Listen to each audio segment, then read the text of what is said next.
ಸ್ನೇಹಿತರು ನಮಸ್ಕಾರ. ನಾನು ನಿಮ್ಮ ರಾಕೇಶ್ ಆರುಂಡಿ. ನೇಪಾಳದಲ್ಲಿ ಪ್ರಕೃತಿ ಮಹಾರೌದ್ರಾವತಾರವನ್ನು ತಾಳಿದೆ. ಕಳೆದ 3 ದಶಕಗಳಲ್ಲೇ ಕಂಡು ಕೇಳರಿಯದ ಭೀಕರ ಜಲಪ್ರಳಯಕ್ಕೆ ಇಡೀ ಹಿಮಾಲಯದ ತಪ್ಪಲು ನಲುಗು ಹೋಗಿಬಿಟ್ಟಿರೋದು. ನೇಪಾಳ ಮತ್ತು ಟಿಬೆಟ್ ಗಡಿಭಾಗದಲ್ಲಿ ಸಂಭವಿಸಿದಂಥ ಭೀಕರ ಹಿಮನದಿ ಕುಸಿತದಿಂದಾಗಿ ಇಡೀ ಕಣಿವೆಗಳೇ ಕೊಚ್ಚಿ ಹೋಗಿಬಿಟ್ಟಿದ್ದಾವೆ.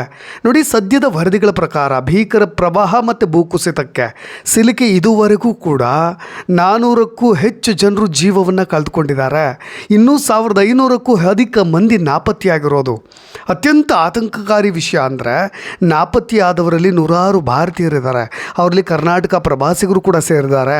ಜೊತೆಗೆ ಕನ್ನಡಿಗರ ರಕ್ಷಣೆಗಾಗಿ ಕರ್ನಾಟಕ ಸರ್ಕಾರ ಈಗಾಗಲೇ ವಿಶೇಷವಾದಂಥ ಹೆಲ್ಪ್ಲೈನ್ನ ಆರಂಭಿಸಿದೆ. ಆದರೆ ನೇಪಾಳದ ಇವತ್ತಿನ ಮತ್ತು ಈ ಕ್ಷಣದ ಭೀಕರ ಪರಿಸ್ಥಿತಿ ಹೇಗಿದೆ ಅನ್ನೋದನ್ನ ಈ ವಿಡಿಯೋದಲ್ಲಿ ಡೀಟೇಲ್ಡ್ ಆಗಿ ನೋಡ್ತಾ ಹೋಗೋಣ. ರಕ್ಷಣಾ ಕಾರ್ಯಾಚರಣೆ ಸಂಬಂಧವಾಗೂ ಕೂಡ ಕಂಪ್ಲೀಟ್ ಡೀಟೇಲ್ಸ್ನ ನೋಡ್ತಾ ಹೋಗೋಣ. ನೋಡಿ, ನೇಪಾಳದಲ್ಲಿ ಸಂಭವಿಸಿದಂಥ ಫ್ಲ್ಯಾಶ್ ಫ್ಲಡ್ನ ಭೀಕರ ಪ್ರವಾಹದ ಸೆಳೆತಕ್ಕೆ ಸಿಲುಕಿದಂಥ ಮೃತದೇಹಗಳು ನೇಪಾಳದೊಳಗೆ ಸುಮಾರು 150 ಕಿಲೋಮೀಟರ್ಗಳಷ್ಟು, ನೀವು ಅಂದಾಜು ಕೂಡ ಮಾಡಲಿಕ್ಕೆ ಸಾಧ್ಯವಿಲ್ಲ, 150ಕ್ಕೂ ಹೆಚ್ಚು ಕಿಲೋಮೀಟರ್ ದೂರ ಕೊಚ್ಕೊಂಡು ಬಂದಿರತಕ್ಕಂತಹ ಮೃತದೇಹಗಳು. ನೋಡಿ, ಉತ್ತರ ಪ್ರದೇಶದ ಗಂಡಕ್ ನದಿ ಪ್ರದೇಶಕ್ಕೆ ಬಂದು ತಲುಪಿರೋದು, ಕೊಚ್ಕೊಂಡು ಬಂದಿದ್ದಾವೆ. SSB ಇನ್ಸ್ಪೆಕ್ಟರ್ ಅರುಣ್ ಪಾಂಡೆ ಅವರು ಹೇಳೋ ಪ್ರಕಾರ ನೇಪಾಳದಿಂದ ಗಂಡಕ್ ನದಿಗೆ ಕೊಚ್ಕೊಂಡು ಬಂದಿರಬಹುದು ಅನ್ನೋ ಶಂಕಿಸಲಾದಂಥ 3 ಮೃತದೇಹಗಳನ್ನ ಇದುವರೆಗೂ ಕೂಡ ಭಾರತದ ಪ್ರದೇಶದಲ್ಲಿ ಪತ್ತೆ ಹಚ್ಚಲಾಗಿರೋದು. ಇದು ಕೇವಲ ಪ್ರವಾಹ ಅಲ್ಲ, ಪ್ರಕೃತಿಯ ಕ್ರೂರ ಅಟ್ಟಹಾಸ ಅಂದ್ರೆ ತಪ್ಪಾಗೋದಿಲ್ಲ. ಕಣ್ಣೆದ್ರೆ ಇಡೀ ಹಳ್ಳಿಗಳು ಜಲಸಮಾಧಿ ಆಗ್ತಾ ಇದ್ದರೆ ಜೀವ ಉಳಿಸ್ಕೊಳ್ಳಿಕ್ಕೆ ಜನ ಚೀರಾಡ್ತಾ ಇರೋ ದೃಶ್ಯಗಳು ಎದೆಯನ್ನೇ ಸೀಳುವಂತಿದ್ದಾವೆ. ರಾಸುವಾ ಜಿಲ್ಲೆಯಲ್ಲಿ ಮಲಗಿದ್ದ ಜಾಗದಲ್ಲೇ 100 ಕುಟುಂಬಗಳು ಕೆಸರು ಮತ್ತು ಹಿಮದ ರಾಶಿಯ ಅಡಿಯಲ್ಲೇ ಜೀವಂತ ಸಮಾಧಿ ಆಗಿಬಿಟ್ಟವು. ಕಣ್ಣು ಮುಚ್ಚೋ ಅಷ್ಟರಲ್ಲಿ ಇಡೀ ಸಂಸಾರಗಳೇ ಕೊಚ್ಚಿ ಹೋಗಿಬಿಟ್ಟವು. ಅಲ್ಲಿ ಕೇಳ್ತಾ ಇರೋದು ಕೇವಲ ಪ್ರವಾಹದ ಆರ್ಭಟ ಅಲ್ಲ, ಹೆತ್ತ ಕರಳನ್ನು ಕಳೆದುಕೊಂಡಂಥ ತಾಯಂದ್ರ ಆಕ್ರಂದನ. ಅದೆಷ್ಟೋ ಜನ ತಮ್ಮ ಕಣ್ಣು ಮುಂದೆಯೇ ಹೆಂಡತಿ ಮಕ್ಕಳನ್ನು ಪ್ರವಾಹದ ರಕ್ಕಸ ಅಲೆಗಳು ಎಳೆದೊಯ್ತಾ ಇದ್ದಾವೆ, ಭಕ್ಷಿಸ್ಕೊಳ್ತಾ ಇದ್ದಾವೆ. ಕಣ್ಣೆದ್ರೆ ಆ ಜವರಾಯನ ಅಟ್ಟಹಾಸವನ್ನು ಕಣ್ಣೆದ್ರೆ ನೋಡ್ತಾ ಇರೋದು. ನೋಡಿ, ಅಸಹಾಯಕರಾಗಿ ಜನರು ಕಣ್ಣೀರು ಹಾಕ್ತಾ ಇರತಕ್ಕಂಥ ದೃಶ್ಯಗಳು. ಯಾರಿಗೂ ಕೂಡ ಈ ಥರದ ಪರಿಸ್ಥಿತಿ ಬರೋದೇ ಬೇಡ. ನೋಡಿ, ಸೇತುವೆಗಳು ಮತ್ತು ರಸ್ತೆಗಳು ಸಂಪೂರ್ಣ ಧ್ವಂಸಗೊಂಡು ಬಿಟ್ಟಿದ್ದಾವೆ. ಇನ್ನೂ ಕೂಡ ಕೆಲವೊಂದು ಬಾರಿ ಆ ದೃಶ್ಯಗಳು ಹೇಗಿದೆ ಅಂದರೆ ಪೂರ್ತಿ ಸಂಪೂರ್ಣ ಕೆಸರಿನಿಂದ ಆವೃತವಾಗಿ ಬರ್ತಾ ಇರ್ತಕ್ಕಂಥ, ರಭಸವಾಗಿ ಬರ್ತಾ ಇರ್ತಕ್ಕಂಥ ಆ ನೀರು, ಕೊಚ್ಕೊಂಡು ಬರ್ತಾ ಇರ್ತಕ್ಕಂಥ ಕೆಸರು ಮಿಶ್ರಿತ ನೀರು, ಅದರಲ್ಲಿ ಬಿದ್ದಿರ್ತಕ್ಕಂಥ ಕೆಲವೊಂದು ಸಿಲಿಂಡ್ರ್ಗಳನ್ನು ತಮ್ಮ ಜೀವನೋಪಾಯಕ್ಕೆ ಹೇಗಾದರೂ ಮಾಡಿ ಅವನ್ನು ಎತ್ತಿಟ್ಕೊಳ್ಳೋಣ ಅನ್ನೋ ರೀತಿಯ ಕೆಲವೊಬ್ಬರು ತಮ್ಮ ಹೊಟ್ಟೆ ಹೊರೆದುಕೊಳ್ತಾ ಇರೋದು. ಇಂತಹ ಸಂದರ್ಭದಲ್ಲೂ ಕೂಡ ಗಾಯಗೊಂಡಂಥ 100 ಜನರಿಗೆ ಸಕಾಲದಲ್ಲಿ ಚಿಕಿತ್ಸೆ ಸಿಗದೆ ಕೆಲವೊಬ್ಬರು ಪ್ರಾಣ ಬಿಡ್ತಾ ಇದ್ದರೆ, ಇನ್ನು ಹಿಮಾಲಯದ ಸೌಂದರ್ಯವನ್ನು ಸವಿಲಿಕ್ಕೆ ಹೋಗಿದ್ದಂಥ 100 ಪ್ರವಾಸಿಗರಿಗೆ ಆ ಪರ್ವತಗಳೇ ಈಗ ಯಮನ ಜಾಗಗಳಾಗ್ಬಿಟ್ಟಿದ್ದಾವೆ. ಕಡಿದಾದ ಬೆಟ್ಟಗಳ ತುದಿಯಲ್ಲಿ ಊಟ ನೀರಿಲ್ಲದೆ ಇವತ್ತು ಕೂಡ ಅವ್ರು ರೆಸ್ಕ್ಯೂ ಮಾಡಬೇಕಾಗಿದೆ. ಮೈ ನಡುಗಿಸೋ ಚಳಿಯಲ್ಲಿ 100 ಭಾರತೀಯರು ಕತ್ಲಲ್ಲಿ ಕಾಲ ಕಳೀತಾ ಇದ್ದಾರೆ. ಮೊಬೈಲ್ ನೆಟ್ವರ್ಕ್ ಇಲ್ಲ, ವಿದ್ಯುತ್ ಇಲ್ಲ, ರಕ್ಷಣಾ ಕಾರ್ಯಾಚರಣೆ ತಂಡ ಇನ್ನೂ ಕೂಡ ಬಂದಿಲ್ಲ. ಸಂಪರ್ಕಿಸಲಿಕ್ಕೆ ಯಾವುದೇ ದಾರಿ ಇಲ್ಲದೆ ಸಾವಿರಾರು ಜೀವಗಳು ಸಾವು ಬದುಕಿನ ನಡುವೆ ಹೋರಾಟವನ್ನು ನಡೆಸ್ತಾ ಇದ್ದಾವೆ. ಪ್ರಕೃತಿಯ ಕ್ರೌರ್ಯ ಇದೆಯಲ್ಲ, ಎಂಥವರ ಕಣ್ಣಲ್ಲೂ ರಕ್ತವನ್ನು ತರಿಸೋವಂಥದ್ದು. ನಾನು ಚೀನಾವನ್ನು ಪಾಪಿ ಚೀನಾ ಅಂತ ಹೇಳ್ಬಿಡ್ತೀನಿ. ಯಾಕೆಂದರೆ ಈ ಥರದ ಘಟನೆಗಳ ಬಗ್ಗೆ ಮುನ್ನೆಚ್ಚರಿಕೆ ಇದ್ದರೂ ಕೂಡ ಒಂದೇ ಒಂದು ಸುಳಿವನ್ನು ಕೂಡ ಕೊಡಲೇ ಇಲ್ಲ ಅಂತ. ಚೀನಾದ ಒಂದು ಅತಿಕ್ರಮಣ ಕೂಡ ಅಲ್ಲಿ ರಿಯಲ್ ಎಸ್ಟೇಟ್ ದಂಧೆಗಳಿರ್ಬೋದು, ಅವರ ಉದ್ಯಮವನ್ನು ಬೆಳೆಸ್ಕೊಳ್ಳೋ ಕಾರಣಕ್ಕಿರ್ಬೋದು, ಈ ರೀತಿಯಾಗಿ ಆಗ್ತಾಯಿದೆ. ಯಾರೆಲ್ಲ ಪ್ರಕೃತಿಯನ್ನು ಎದುರಾಕೊಳ್ತಾರೋ ಈ ಥರದ ಘಟನೆಗಳನ್ನು, ಈ ಥರದ ಪರಿಣಾಮಗಳನ್ನು ಎಲ್ಲರೂ ಕೂಡ ಎದುರಿಸಬೇಕಾಗತ್ತೆ. ಅಮಾಯಕ ಜೀವಗಳು ಬಲಿಯಾಗಿಬಿಡುತ್ತಲ್ಲ ಅಂತ ನಿಮಗೆ ಕೆಲವೊಂದು ದೃಶ್ಯಗಳನ್ನು ತುಂಬ ಡೀಟೇಲ್ಡಾಗಿ ಹೇಳ್ತಾ ಹೋಗ್ತೇನೆ. ನಿಜಕ್ಕೂ ಮನ ಕಲ್ಕುವಂಥ ಸ್ಟೋರಿ. ನುವಾಕೋಟ್ ಜಿಲ್ಲೆಯ ನಿವಾಸಿ ಕಲ್ಪನಾ ಮಲ್ಲ ಅನ್ನೋ ಮಹಿಳೆ. ಆಕೆಯ ಪರಿಸ್ಥಿತಿಯ ಕಣ್ಣೀರು ಇಡೀ ಜಗತ್ತನ್ನೇ ಕಣ್ಣೀರು ಹಾಕಿಸ್ಬಿಡುತ್ತೆ. ಕಲ್ಪನಾ ಕಣ್ಣೆದ್ರೆ ಅವಳ ಹೆತ್ತ ತಂದೆ, ತಾಯಿ, ತಂಗಿ ಮತ್ತು ಆಕೆಯ ಪುಟ್ಟ ಮಕ್ಕಳು ಪ್ರವಾಹದ ಭೀಕರ ಮಣ್ಣಿನ ರಾಶಿಯಲ್ಲಿ ಕೊಚ್ಚಿ ಹೋಗಿಬಿಟ್ರು. ಕಣ್ಣೆದ್ರೆ ನೋಡ್ತಾ ಇರೋದು. ಕಲ್ಪನಾ ಕಿರ್ಚಾಡಿದ್ರು ಕೂಡ, ಪ್ರಾಣ ಭಿಕ್ಷೆ ಕೇಳಿದ್ರು ಕೂಡ ಆ ರಕ್ಕಸ ಪ್ರವಾಹ ಯಾರನ್ನೂ ಕೂಡ ಬಿಡಲಿಲ್ಲ.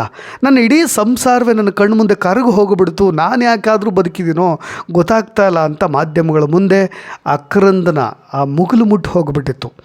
ಇನ್ನೊಂದೆಡೆ ನಿಮಗೆ ಮೃತ್ಯು ಕೂಪದಂತಿದ್ದಂಥ ಸುರಂಗದ ಒಳಗಿನ ಆ ಭಯಾನಕ ದೃಶ್ಯಗಳು ಎಂಥವ್ರನ್ನೂ ಕೂಡ ನಡಗಿಸ್ಬಿಡ್ತವೆ. ಅಪ್ಪರ್ ತ್ರಿಶೂಲಿ ಜಲವಿದ್ಯುತ್ ಯೋಜನೆ ಸುರಂಗ ಮಾರ್ಗ ಅದು. ಅಲ್ಲಿ ಕೆಲಸ ಮಾಡ್ತಾ ಇದ್ದಂಥ 350ಕ್ಕೂ ಹೆಚ್ಚು ಕಾರ್ಮಿಕರು ದಿಢೀರ್ ಪ್ರವಾಹದಿಂದ ಸುರಂಗದ ಒಳಗೆ ಸಿಲುಕಾಕೊಳ್ತಾರೆ.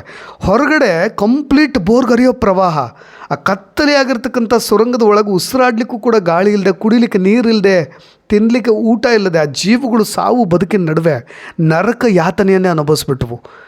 ಅವರು ಮುಗೀತಿಲಿಗೆ ದಿ ಎಂಡ್ ಅಂತ ಅಂದ್ಕೊಂಡ್ಬಿಟ್ಟಿದ್ರು. ಅದೃಷ್ಟ ನೋಡಿ, ಕೆಲವೊಂದು ಬಾರಿ ನೇಪಾಳ ಸೇನೆ ಹಗಲಿರುಳು ಶ್ರಮಪಟ್ಟು 350 ಜನರನ್ನು ಕೂಡ ಜೀವಂತವಾಗಿ ಹೊರ ತರೋಲ್ಲಿ ಯಶಸ್ವಿ ಆಯಿತು. ಹಿಮಾಲಯದ ಸೌಂದರ್ಯ ಸವಿಲಿಕ್ಕೆ ಹೋದಂಥ ಪ್ರವಾಸಿಗರಿಗೀಗ ಪ್ರತಿ ನಿಮಿಷ ಕೂಡ ನರಕದಂತೆ ಭಾಸವಾಗ್ತಾ ಇದೆ. 19 ಪ್ರಮುಖ ಸೇತುವೆಗಳು, ಬ್ರಿಡ್ಜ್ಗಳು, ರೋಡ್ಗಳು ಸಂಪೂರ್ಣ ಧ್ವಂಸ. ನಿಮಗೆ ರಾಸುವಾ ಜಿಲ್ಲೆಯ ಬೆಟ್ಟದ ತುದಿಗಳಲ್ಲಿ ಸಾವಿರಾರು ಪ್ರವಾಸಿಗರು ಸಂಪರ್ಕವನ್ನೇ ಕಳೆದುಕೊಂಡ್ಬಿಟ್ಟಿದ್ದಾರೆ. ಮೈ ನಡುಗಿಸೋ ಚಳಿ, ಕೈಯಲ್ಲಿ ಕಾಸಿದ್ರೂ ಕೂಡ ತಿನ್ನಲಿಕ್ಕೆ ಅನ್ನ ಇಲ್ಲ. ನೋಡಿ ಎಷ್ಟಿದ್ರೆ ಏನು ಬಂತು ಅಂತ ಭಾಳಷ್ಟು ಜನ ಮಾತನಾಡ್ತಾರಲ್ವ. ಈ ಥರದ ಸನ್ನಿವೇಶಗಳು ಜೀವನ ಪಾಠವನ್ನು ಕಲಿಸ್ಕೊಟ್ಬಿಡುತ್ತೆ. ಕುಡಿಲಿಕ್ಕೆ ಹನಿ ನೀರಿಲ್ಲದೆ, ಕೆಸರು ನೀರು ಕುಡಿಲಿಕ್ಕೆ ಆಗೋದಿಲ್ಲ. ಮನುಷ್ಯ ಅರ್ಥ ಮಾಡ್ಕೊಳ್ಬೇಕು. ಕತ್ತಲ ಕೋಣೆಯಂಥ ಕಡಿಮೆಗಳಲ್ಲಿ ದಿನ ಕಳೀತಾ ಇರೋದು. ಅದರಲ್ಲಿ ನಮ್ಮವರು ಇದ್ದಾರೆ ನೋಡಿ, ಎಲ್ಲರೂ ನಮ್ಮವರೇ. ಈ ಥರದ ಸಂದರ್ಭಗಳಲ್ಲಿ ನಾವು ಇಡೀ ದೇಶವನ್ನೇ ಆತಂಕಕ್ಕೆ ತಳ್ಳುವಂಥ ಪರಿಸ್ಥಿತಿ ಇದು. ನೇಪಾಳದ ವಿಪತ್ತು ನಿರ್ವಹಣಾ ಪ್ರಾಧಿಕಾರ ಪ್ರವಾಹ ಪೀಡಿತ ಸ್ಥಳಗಳಲ್ಲಿ ನದಿಯ ಹರಿವನ್ನು ಅಡ್ಡಿಪಡಿಸಿ ಅದರ ಹಿಂದೆ ಮತ್ತೊಂದು ಸರೋವರನ್ನು ರೂಪಿಸ್ತಾ ಇದೆ. ಎಚ್ಚರಿಕೆಯಿಂದ ಇರಿ ಅಂತ ಮತ್ತೊಂದು ಮುನ್ನೆಚ್ಚರಿಕೆ ಕೊಟ್ಟಿರೋದು. ಮತ್ತೊಂದು ಇದಕ್ಕಿಂತ ಬಹಳ ಯಮಸ್ವರೂಪಿ ಪ್ರವಾಹ ಬರಬಹುದು ಅಂತ. ಸರೋವರದ ನೀರಿನ ಮಟ್ಟ ನಿರಂತರವಾಗಿ ಏರ್ತಾ ಇದೆ. ಅದು ಇದ್ದಕ್ಕಿದ್ದಂತೆ ಸಿಡಿಯೋ ಅಪಾಯ ಕೂಡ ಇದೆ. ನದಿಯ ಸಮೀಪ ಇರೋ ತಗ್ಗು ಪ್ರದೇಶಗಳಲ್ಲಿ ವಾಸ ಮಾಡುವಂಥ ಜನರು ಎಚ್ಚರಿಕೆಯಿಂದ ಇರಿ ಅಂತ ಹೇಳಿ ವಿಪತ್ತು ನಿರ್ವಹಣಾ ಅಧಿಕಾರಿಗಳು ಒತ್ತಾಯ ಮಾಡ್ತಾ ಇದ್ದಾರೆ. ಜನರು ಈ ಸಮಯದಲ್ಲಿ ಅರ್ಥ ಮಾಡ್ಕೊಳ್ಬೇಕು, ಸುರಕ್ಷಿತ ಜಾಗಗಳಿಗೆ ತೆರಳಬೇಕು. ಇಲ್ಲದೇ ಇದ್ದರೆ ಮತ್ತೊಂದು ಇಂಥದ್ದೇ ಅಪಾಯ ಎದುರಾಗ್ತಾ ಇದೆ. ನೋಡಿ, ಮುಂದಿನ 3 ದಿನಗಳಲ್ಲಿ ಯಾವ ರೀತಿಯಾಗಿದೆ ಅಂದರೆ, ನಿಮಗೆ ಚೀನಾದ ಗಡಿಯಲ್ಲಿರ್ತಕ್ಕಂಥ ಶಿಲಾಖಂಡ ರಾಶಿಗಳಿಂದ ಮುಚ್ಚಿ ಹೋಗಿರ್ತಕ್ಕಂಥ ಸರೋವರ ಗೊತ್ತಾಗ್ತಾ ಇಲ್ಲ. ಸರಿಸುಮಾರು 3 ಮಿಲಿಯನ್ ಘನ ಮೀಟರ್ ನೀರು ತಲುಪಬಹುದು ಆ ಸರೋವರಕ್ಕೆ ನೀರು ಅಂತ ಚೀನಾ ಎಚ್ಚರಿಕೆಯನ್ನು ಕೊಟ್ಟಿರೋದು. ನಿಮಗೆ 3 ಮಿಲಿಯನ್ ಘನ ಮೀಟರ್ ನೀರು ಅಂದರೆ ಅರ್ಥ ಮಾಡಿಸ್ಬೇಕು ಅಂದರೆ ಅದ್ರ ಪ್ರಮಾಣ ಎಷ್ಟಿರುತ್ತೆ ಅಂದರೆ 1200 ಒಲಿಂಪಿಕ್ ಗಾತ್ರದ ಈಜುಕೊಳಗಳಿಗೆ ಸಮ. ಇಷ್ಟು ದೊಡ್ಡ ಪ್ರಮಾಣದ ನೀರಿನ ಒಳಹರಿವು ಸರೋವರವನ್ನೇ ಒಡೆಯುವಂಥ ಅಪಾಯವನ್ನು ಹೆಚ್ಚಳ ಮಾಡ್ತಾ ಇರೋದು. ಸೆಪ್ಟೆಂಬರ್ 1ರ ಸುಮಾರಿಗೆ ನೀರಿನ ಅತ್ಯಧಿಕ ಹರಿವು ನಿರೀಕ್ಷಿಸಲಾಗ್ತಾ ಇದೆ ಅಂತ ಹೇಳಿ ಅಲ್ಲಿನ ವಿಪತ್ತು ನಿರ್ವಹಣಾ ಪ್ರಾಧಿಕಾರ ಎಚ್ಚರಿಕೆಯನ್ನು ಕೊಡ್ತಾ ಇರೋದು. ಈತನ ಮಧ್ಯೆ ನೇಪಾಳದಲ್ಲಿ ಸಣ್ಣ ಪುಟ್ಟ ಪವಾಡಗಳು ಹೇಗೆ ನಡೆದು ಬಿಟ್ಟಿದೆ ಅಂತ. ಒಬ್ಬ ಮನುಷ್ಯನನ್ನು ಒಂದು ಸಾಕಾನೆ ಬಂದು ಕಾಪಾಡಿ ಆತನನ್ನು ದಡ ಸೇರಿಸ್ತಕ್ಕಂಥ ದೃಶ್ಯ ಎಂಥವ್ರಿಗೂ ಕೂಡ ಮನಕಲಗುವಂಥ ದೃಶ್ಯ ಅದು. ಇನ್ನೊಬ್ಬ ಸಾವಿನ ಅಂಚಿನಿಂದ ಒಬ್ಬ ವ್ಯಕ್ತಿ ಹಿಂತಿರುಗಿರೋದು, ಅದು ಒಂದು ಸಣ್ಣ ಉದಾಹರಣೆ ಕೊಡ್ತೀನಿ ನೋಡಿ. ಬುಧವಾರ ಭೀಕರ ಪ್ರವಾಹದ ಸಮಯದಲ್ಲಿ 24 ವರ್ಷದ ನೇಪಾಳಿ ಕಾರ್ಮಿಕ ನೀರು, ಮಣ್ಣು ಮತ್ತು ಕಲ್ಲುಗಳ ಅಲೆಯಲ್ಲಿ ಕೊಚ್ಚಿ ಹೋಗ್ಬಿಟ್ಟ. ಆ ಸಾವಿನ ಅಂಚಿನಲ್ಲಿದ್ದ. ಆದರೆ ಅವನು ತೇಲ್ತಾ ಇದ್ದಂಥ ಮಾವಿನ ಮರಕ್ಕೆ ಸಿಲುಕಿ ಆಸರೆಯನ್ನು ಪಡೆದು ತನ್ನ ಜೀವನ ಉಳಿಸ್ಕೊಳ್ತಾನೆ.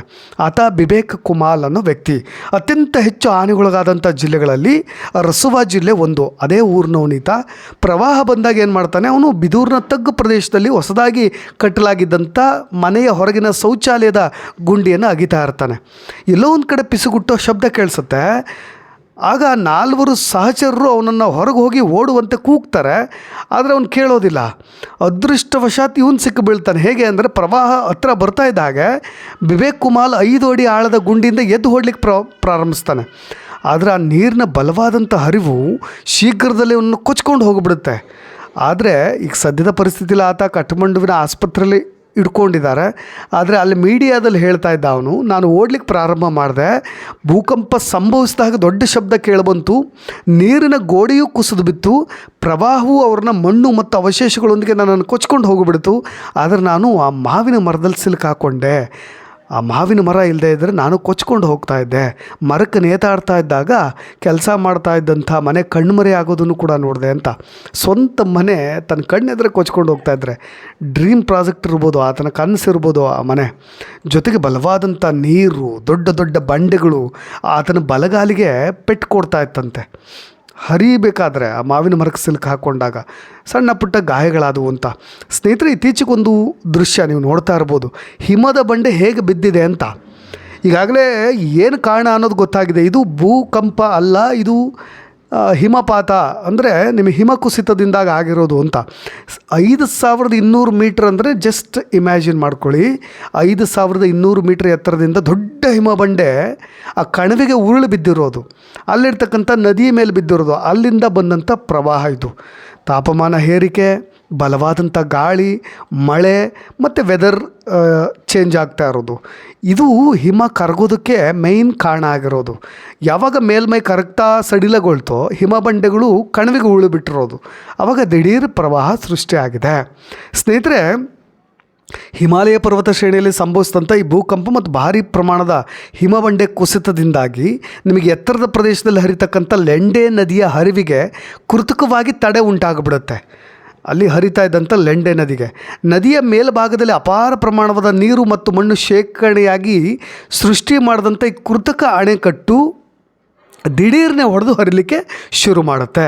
ಇದರಿಂದಾಗಿ ಏನಾಗುತ್ತೆ, ಲಕ್ಷಾಂತರ ಕ್ಯೂಸೆಕ್ ನೀರು, ಕಲ್ಲು, ಕೆಸರು ಕೆಳಭಾಗದ ಕಣಿವೆಗಳಿಗೆ ದೊಡ್ಡ ಅಲೆಗಳಾಗಿ ಧುಮ್ಮುಕುತ್ತೆ, 50 ಅಡಿ ಅಲೆಗಳಾಗಿ. ಅದಕ್ಕೋಸ್ಕರವಾಗಿ ನೇಪಾಳದ ರಸುವಾ ಜಿಲ್ಲೆ, ಟಿಬೆಟ್ ಗಡಿ ಭಾಗ ಎಲ್ಲ ಪ್ರಳಯಾಂತಕ ದಿಢೀರ್ ಪ್ರವಾಹಕ್ಕೆ ಕಾರಣವಾಗಿಬಿಡುತ್ತೆ. ಇದು ಮೇನ್ ಇಂಪಾರ್ಟೆಂಟ್ ಕಾರಣ. ಈಗ ಅಸಲಿ ಕಾರಣಕ್ಕೆ ಬಂದುಬಿಡ್ತೀನಿ, ತುಂಬ ಇಂಪಾರ್ಟೆಂಟ್ ವಿಷಯ. ಇದ್ರ ಬಗ್ಗೆ ಹಳೆಯ ವೀಡಿಯೋದಲ್ಲೂ ಕೂಡ ನಾನು ಚರ್ಚೆ ಮಾಡಿದ್ದೀನಿ. ಚೀನಾದ ನಿರ್ಲಕ್ಷ್ಯ, ಬೇಜವಾಬ್ದಾರಿತನ, ಅತಿಯಾದಂಥ ಮೂಲಸೌಕರ್ಯ ಕಾಮಗಾರಿ, ಚೀನಾದ ಎಡವಟ್ಟು ಯಾಕೆ ಅಂತ ಹೇಳ್ತಾ ಇದ್ದೀನಿ ಅಂದರೆ, ನೋಡಿ, ಇದನ್ನು ನಾನು ಮಾಹಿತಿಯನ್ನು ಹಂಚ್ಕೊಳ್ಳೇಬೇಕು, ನೀವು ಕೂಡ ಅರ್ಥ ಮಾಡ್ಕೊಳ್ಬೇಕು. ಅದಕ್ಕೆ ನಾನು ಆರಂಭದಲ್ಲೇ ಪಾಪಿ ಚೀನಾ ಅಂದುಬಿಟ್ಟೆ. ಹಿಮನದಿ ಕುಸಿತ ಉಂಟಾಗಿ ಭೀಕರವಾದಂಥ ಪ್ರವಾಹ ಉಂಟಾಗ್ತಾ ಇದ್ದರೂ ಕೂಡ ನೇಪಾಳಕ್ಕೆ ಚೀನಾ ಸರ್ಕಾರ ತುರ್ತು ಎಚ್ಚರಿಕೆಯನ್ನು ಕೊಟ್ಟಿಲ್ಲ. ಒಂದು, ನಿಮಗೆ ಸಡನ್ ಮೆಸೇಜ್ ಆಗಿರ್ಬೋದು, ಅಲಾರಾಮ್ಗಳಾಗಿರ್ಬೋದು, ನಿಮಗೆ ಈ ಹಿಮಾಲಯಗಳ ಕಣಿವೆ ಭಾಗದಲ್ಲಿ ವಾಸ ಮಾಡ್ತಕ್ಕಂಥವ್ರು ಎಲ್ರಿಗೂ ಕೂಡ ಆ ಥರದ ಭೂಕಂಪ ಆಗಿರ್ಬೋದು ಅಥವಾ ಭೂಮಿ ಕಂಪಿಸ್ತಾ ಇದ್ದರೆ ಎಚ್ಚರಿಕೆಗಳನ್ನು ಕೊಟ್ಟೇ ಕೊಡ್ತಾರೆ. ಓಕೆ, ಒಂದು ಕಡೆ. ಇನ್ನೊಂದು, ತಡವಾಗಿ ನೇಪಾಳಕ್ಕೆ ಈ ಮಾಹಿತಿ ಕೊಟ್ಟಿದೆ. ನೇಪಾಳದ ಗಡಿ ಹಳ್ಳಿಗಳಿಗೆ 45 ನಿಮಿಷಗಳ ನಂತರ ಸ್ಥಳೀಯ ಜಿಲ್ಲಾಧಿಕಾರಿಗಳು ಈ ಪರಿಸ್ಥಿತಿಯ ಗಂಭೀರತೆಯನ್ನು ಕಠ್ಮಂಡುವಿನ ಕೇಂದ್ರ ಕಚೇರಿಗೆ ಮಾಹಿತಿಯನ್ನು ಕೊಟ್ಟಿರೋದು. ಅಷ್ಟರಲ್ಲಾಗಲೇ ಕೈ ಮೀರಿ ದೊಡ್ಡ ಅಪಾಯ ಆಗಿಬಿಟ್ಟಿತ್ತು. ಇನ್ನು ಚೀನಾ ಟಿಬೆಟ್ ಗಡಿಯಲ್ಲಿ ಬೋಟೆ ಕೋಶಿ ನದಿ ಇದೆಯಲ್ಲ, ಅದರ ಮೇಲ್ಭಾಗದಲ್ಲಿ ಬೆಟ್ಟಗಳನ್ನು ಕಡ್ದುಬಿಟ್ಟು ನದಿಯ ಹರಿವನ್ನು ಚೇಂಜ್ ಮಾಡಿ, ಅದು ಹರಿಯೋ ಭಾಗವನ್ನೇ ಚೇಂಜ್ ಮಾಡಿ ಕ್ಸಿಯಾ ವೊಕಾಂಗ್ ವಸಾಹತುಗಳು ಮತ್ತು ಹೆದ್ದಾರಿಗಳನ್ನು ನಿರ್ಮಾಣ ಮಾಡ್ತಾ ಇದೆ. ಇದು ಅತಿಯಾದಂಥ ತಾಂತ್ರಿಕ ಹಸ್ತಕ್ಷೇಪ ಆಗಿರೋದ್ರಿಂದ ಆ ಭೂಪ್ರದೇಶ ದುರ್ಬಲಗೊಳ್ತಾ ಇದೆ. ಇನ್ನೊಂದು, ಚೀನಾದ ಭೂವೈಜ್ಞಾನಿಕ ಸಮೀಕ್ಷೆ ಹೇಳಿದೆ, ಅಲ್ಲಿನ ವಿಜ್ಞಾನಿಗಳೇ ಹೇಳಿದ್ದಾರೆ, ಈ ಭಾಗದ ಮಣ್ಣಿನ ಸಂರಚನೆ ತುಂಬ ಸಡಿಲ ಆಗ್ತಾ ಇದೆ, ಇಲ್ಲಿ ಭಾರೀ ಮೂಲಸೌಕರ್ಯ ಯೋಜನೆಗಳನ್ನು ಕೈಗೊಂಡ್ರೆ ಭೂಕುಸಿತ ಆಗುತ್ತೆ ಅಂತ ಎಚ್ಚರಿಕೆ ಕೊಟ್ಟರೂ ಕೂಡ ಚೀನಾ ಅದನ್ನು ನಿರ್ಲಕ್ಷ್ಯ ಮಾಡಿ ಕಾಮಗಾರಿಯನ್ನು ಕಂಟಿನ್ಯೂ ಮಾಡಿದೆ. ಸ್ನೇಹಿತರೆ, ಇನ್ನು ಚೀನಾ ಹಿಮಾಲಯದ ನದಿಗಳ ಮೇಲೆ ಸರಣಿ ಅಣೆಕಟ್ಟುಗಳನ್ನು, ಜಲವಿದ್ಯುತ್ ಯೋಜನೆಗಳನ್ನು ನಿರ್ಮಾಣ ಮಾಡ್ತಾ ಇರೋದು, ಇದು ಒಂದು ರೀತಿಯಾಗಿ ಜಲಬಾಂಬ್ ರೀತಿಯಾಗಿ ಪರಿವರ್ತನೆ ಆಗಿರೋದು. ಎಲ್ಲ ಗಂಭೀರ ಆರೋಪಗಳು, ಚೀನಾದ ಮೇಲಿನ ತಪ್ಪುಗಳನ್ನು ಒಪ್ಕೊಳ್ಳಿಕ್ಕೆ ನಿರಾಕರಣೆ ಮಾಡ್ತಾ ಇರೋದು ಚೀನಾ. ನೋಡಿ, ಇದು ಒಂದು ಕಡೆ. ಅದಕ್ಕೆ ಹೇಳ್ತಾ ಇರೋದು ದ್ರೋಹಿ ಚೀನಾ ಅನ್ನೋ ಪದವನ್ನು ನಾನು ಮತ್ತೆ ಬಳಸ್ತಾ ಇದ್ದೀನಿ. ಇದಿಷ್ಟು ಈ ಒಂದು ಭೀಕರ ಪ್ರವಾಹದ ಒಂದಿಷ್ಟು ಕ್ಷಣದ ಅಪ್ಡೇಟ್ಸ್ ಅಂತ ನಾನು ಭಾವಿಸ್ತೀನಿ. ಇನ್ನೇನಾದರೂ ಡೆವಲಪ್ಮೆಂಟ್ಸ್ಗಳಿದ್ದರೆ ಮುಂದಿನ ವೀಡಿಯೋ ಸಮೇತವಾಗಿ ಬರ್ತೀನಿ. ನಾನು ನಿಮ್ಮ ರಾಕೇಶ್ ಆರುಂಡಿ. ಧನ್ಯವಾದ.